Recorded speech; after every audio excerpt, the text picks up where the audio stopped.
and welcome to World Now on TVC News. U.S. President Joe Biden has issued an official pardon for his son, Hunter, who was set to face sentencing this month on federal felony gun and tax convictions. Mr. Biden had previously said he would not pardon his son or commute his sentence.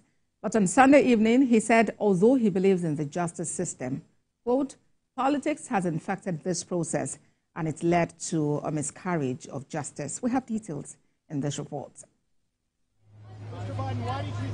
In Hunter Biden's case, his father's full and unconditional pardon covers any potential federal crimes Hunter may have committed from January 2014 through to December 2024. The youngest son of the U.S. president in June was found guilty of 2 charges related to lying about his drug use on a federal form, and 1 for possessing a gun while addicted to or using drugs. And in September, he pleaded guilty to 9 charges in his federal tax evasion case, after previously denying allegations he had intentionally avoided paying $1.4 million in income tax from 2016 to 2019. He was due to be sentenced on the 16th of December. The pardon represents legal forgiveness, ends any further punishment, and restores rights such as being able to vote or run for public office.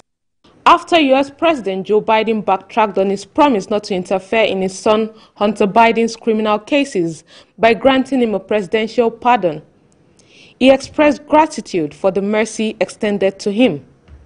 He acknowledged his past mistakes and emphasized his commitment to making amends. Reflecting on his recovery journey, he promised never to take the clemency for granted.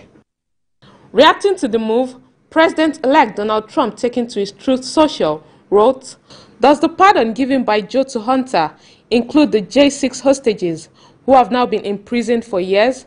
Such an abuse and miscarriage of justice. Presidential pardons are common for outgoing presidents. This is Joe Biden's 26th one in the months before they leave the White House.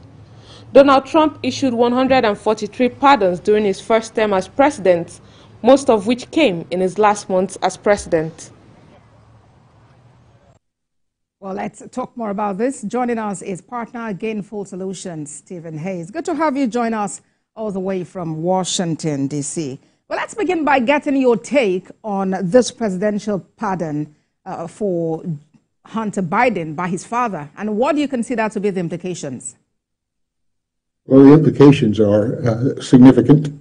I think that in one way, in many ways, frankly, the pardon was unfortunate, but I think it was also inevitable in terms of the father-son relationship, I think in terms of the pardon procedures and so forth. I'm a bit surprised that it came this early. I expected to have him pardoned almost immediately before January 20th. That he chose to do this on Thanksgiving is interesting, and probably the only part of where it was not hypocritical was that it does represent Thanksgiving, and he's doing it now rather than hiding it until January 19th, which is the date that most presidents give out their pardons for obvious reasons. I think there's a lot of questions. I think it's going to continue to be a problem over the next few weeks. All right. And, President Biden had previously said he would neither pardon nor commute Hunter Biden's sentence. What could have changed? I'm not sure that anything changed. I think it was more the politics of the moment. I think that he probably would have pardoned his son in any case.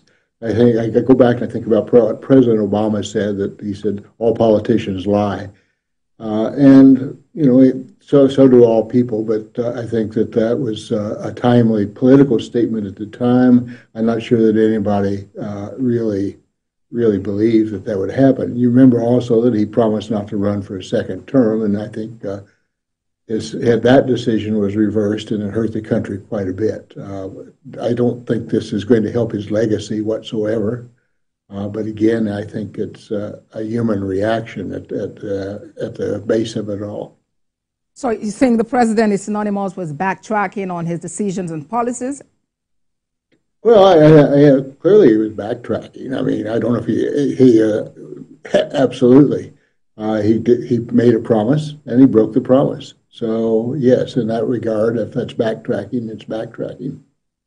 All right. And well, Donald Trump definitely has reacted to this. He has called it an abuse and a miscarriage of justice. And as it stands, most Republicans are actually referring to the president as a liar. Where does this leave the president just few weeks to the end of his administration?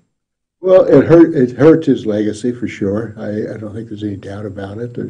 I have some questions on this as well. I think it helps President Trump because he's certainly going to be a lot freer now to pardon those that he's going to pardon immediately after he comes in. Those that the Capitol Hill rioters of January 6th, 2021, for starters, others, and this gives him far more coverage to do that. The Democrats will complain about that, but President Biden's decision makes that also a bit of hypocrisy on both sides. The real beneficiary of this is President Trump, who certainly would have done this had he been in that position. So I think almost any president would do that. It's the pardon process is abused badly, almost by every president. Fundraisers, criminals close to the incumbents often get these pardons, and we could probably cite an example with every president. And, you know, some have said that it must have been a tough decision for the president because it was like having to decide a matter of the head and of the heart. And definitely it's someone in the opposition that is coming into the White House, and he probably wasn't sure what would become. And, you know, he mentioned something about politics, that there is the fact that there's a miscarriage of justice because politics is involved in all of this. And I'm wondering, as we wrap up this conversation, what you think we could see in the days ahead. Well, I think you're going to see a continuing attack on the President Biden. Politics was involved in the decision. It's involved in most such decisions. But it's also important to note that a jury of peers, not Trump appointees or anybody else except normal citizens, did convict Hunter Biden. So in that regard, I don't see politics as a valid argument. I think certainly he received a lot more attention and prosecution because he was the president's son, but I think it's not valid to say politics was involved in the conviction.